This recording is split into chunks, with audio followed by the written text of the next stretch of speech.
The Prime Minister has described his election win as a victory for the quiet Australians.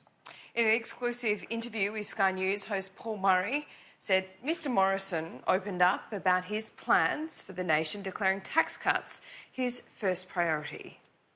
2 days after Scott Morrison won an unwinnable election, he says he's ready to govern again. Prime Minister, congratulations. Well, thanks, Paul. It's great to be back at work. In an exclusive interview with Sky News host Paul Murray, the Prime Minister says it was the quiet Australians that got him over the line. But just Australians going about their lives every day decided that their job, their economic future, the choices they wanted to make were more important.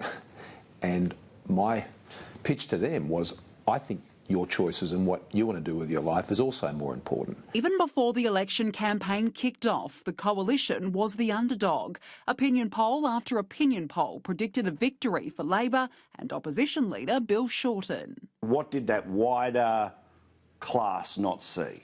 Well, the bubble certainly popped on Saturday night. It was a victory for the quiet Australians.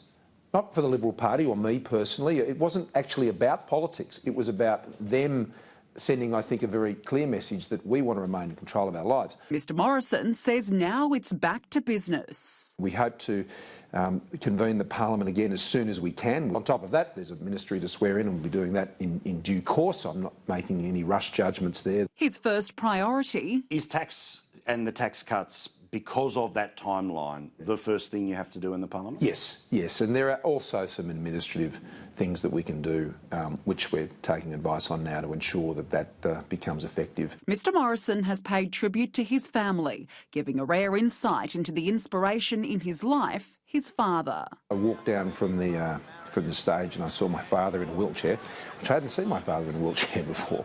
I mean, he was my inspiration, firstly, for me entering politics when he was a local mayor and local councillor.